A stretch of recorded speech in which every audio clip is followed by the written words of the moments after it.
ಹ್ಞೂ ಕೊನೆ ಹೆಜ್ಜೆ ನಿಧಾನಕ್ಕೆ ಇಳಿರಿ. ಓಕೆ. ಸೀದಾ ಬನ್ನಿ ಸೀದಾ ಬನ್ನಿ. ಸ್ಲೋ. ಓಕೆ 3 2 1.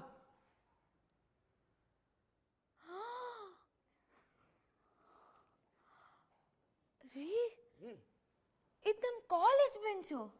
ಬರೀ ಕಾಲೇಜ್ ಬೆಂಚಲ್ಲ, ನಿಮ್ಮ ಫೇವ್ರೆಟ್ ಬೆಂಚು. ಇದನ್ನ ಯಾಕೆ ಇಲ್ಲಿಗೆ ತಂದಿದ್ದೀರಾ? ಯಾಕೆ ತಂದಿದ್ದೀರಾನ? ನೀವು ಕಾಲೇಜಲ್ಲಿ ಈ ಬೆಂಚನ್ನು ನೋಡ್ತಿದ್ದಾಗ ಅದು ನಿಮ್ಗೆ ಎಷ್ಟು ಇಷ್ಟ, ನೀವು ಎಷ್ಟು ಅದನ್ನು ಮಿಸ್ ಮಾಡ್ಕೋತಾ ಇದ್ದೀರಿ ಅಂತ ನನಗೆ ಗೊತ್ತಾಗೋಯ್ತು. ಅದಕ್ಕೆ ನಿಮಗೆ ಫೇವ್ರೆಟ್ ಥಿಂಗ್ಸ್ ಅಂದಮೇಲೆ ಅದು ನಿಮ್ಮ ಹತ್ರನೇ ಇರಬೇಕು. ನಿಮ್ಮ ಮೆಮೊರೀಸ್ನೆಲ್ಲ ರೀಲೋಡ್ ಮಾಡೋಕ್ಕೋಸ್ಕರ ಇದನ್ನು ತರಿಸ್ಬಿಟ್ಟಿದ್ದೀನಿ. ನೋಡಿ ನೋಡಿ ನೋಡಿ, ನಿಮ್ಮ ಮುಖದ ಮೇಲೆ ಹೇಗೆ ಖುಷಿ ಅರಳ್ತಾ ಇದೆ. ಅಲ್ಲ ರೀ, ನಾನು ಏನೋ ಮಾತಿಗೆ ಹೇಳಿದೆ, ಆದರೆ ನೀವು ನೋಡಿದ್ರೆ ಮನೆಗೆ ತರಿಸ್ಬಿಟ್ರಲ್ಲ. ಚಿನ್ನು ಮರಿ ನೋಡಿ, ನೀವು ನನಗಿಷ್ಟ,